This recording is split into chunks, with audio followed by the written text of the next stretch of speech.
Okay, so let's talk about your day-to-day work. So web designer, you got a few different fields that you've clearly kind of grown into just as part of the work. What does your day look like from beginning to end?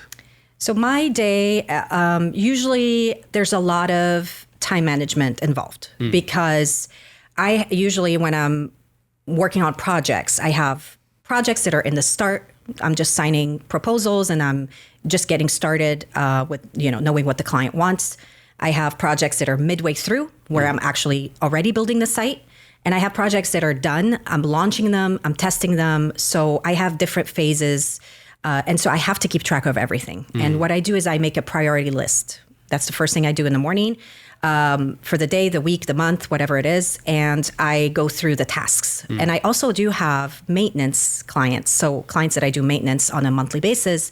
And those are also tasks that are going to be also put in that list. But usually the most challenging tasks I do first thing in the morning, such as copywriting, such as strategizing, those things, because they take so much thought. And so I start with those. I make a list of the tasks that needs to be done that day.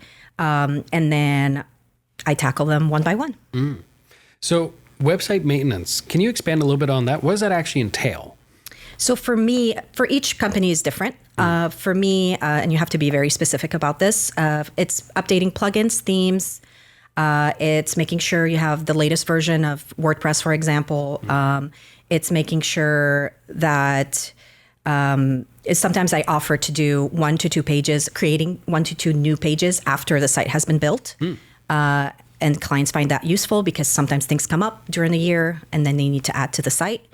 And also, of course, all the back-end stuff. So dealing with the hosting companies, if the domain name is expired and needs to be renewed, any DNS propagation that needs to be done, anything on the hosting side, which is the FTP site and all this stuff that clients usually, it's too technical for them to get into. So I can handle that for them. So let's move on to why someone would come to you, a web design specialist. Because I saw GoDaddy advertise to me and some YouTubers say that Squarespace, I can just make a website, no problem, supposedly.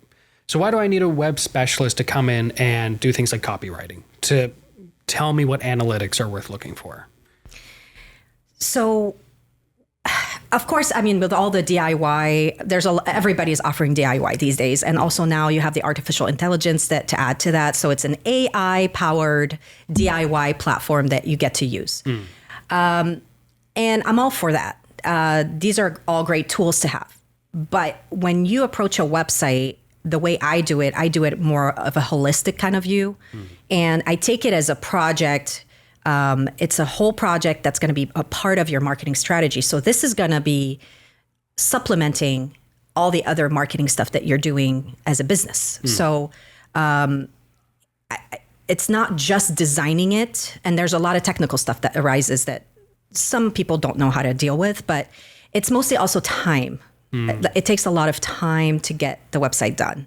And this is where I come in. I'm catering to the local small business who does not have the time to tackle this big project. Somebody who needs help with strategizing it as a part of this part of the website as a part of the whole marketing strategy that they're trying to do.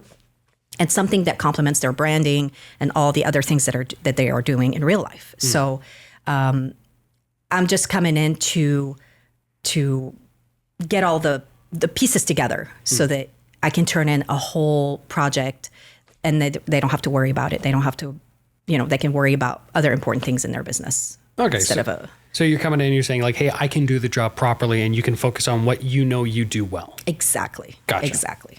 So if someone was to come to you, let's say I run a media business, but I want a better website because I made my own, I need help. So I come to you, we have a conversation, we decide it goes well. What does the onboarding process look like and how do we do the follow-ups? What does our production look like? So first and foremost, I have the first introductory meeting with you to find out a little bit about you, your business, your goals, your objectives. And then, of course, I'll do my own research about your business and, where you're at, because my projects vary greatly. I could be doing a medical website and then I jump into an auto glass shop, and then I'm doing something for a chiropractor. Like, so it varies greatly. So I have to do some research and background on that particular industry. So after I do that, I usually send a questionnaire to get all basic information from you, like contact info, social media handles you'd like included, a business name, all the different things that you might want on the website. An example of a couple sites that you do like, a couple sites you don't like, and just to kind of gauge where you're at with that. And then I send over a proposal, very detailed, and a deposit. And then usually it depends on the client, but some clients want a wireframe to look at what a wireframe. Basically, it's a black and white representation of what the pages are going to look like, the layout of the pages. And so I can provide that for you if you'd like. Or I can just start building. And of course, I will run by you, like if you need a new logo, I can get that done for you. If you do have a logo, I can send you some color palettes to see, okay, and like some fonts that I think would be appropriate for your site. And we can kind of go from there. So wireframe, you're kind of showing them the blueprints of the website? Yes. And that's pretty normal for website development? It is. It depends on, some people want to see wireframes, some people don't. So it just depends on the client. But yeah, usually if you're dealing with a bigger company, they almost always want to see a wireframe. Interesting. So what's the most challenging part of that whole process for you? Because like how in depth is that proposal? So the proposal is one thing. That's more like details of what the the contract includes, what services I'm going to provide, and what exactly I'm going to be working on. I see. The wireframe is the next step after that, where it's like the layout of the pages, and so the layout of the navigation menu, what information is going to be included. But it's a very basic layout. It doesn't include images. It doesn't include anything like that. It just includes the layout of where the blocks are going to fall on the page, how the page is going to be designed. And for you to turn over a proposal, and if they want a wireframe, is that going to take you like a day? Is that going to take you a week? Well, a proposal usually a couple of days, because I need to make sure I'm including all the things that that we had discussed. And sometimes there's revisions to the proposal, which I'm of course open to. But yeah, I mean, wireframe takes a little bit longer, but the proposal, a couple of days, I would say. Okay. Yeah. So let's say, actually, before I even get to that, how would you measure the scale of a project? Do you usually measure websites by how many pages they have, or do you use other metrics? Yes, I do. I usually, once we have the introductory session, I kind of find out, okay, what are you looking for exactly? Is this going to be an online business card type of thing?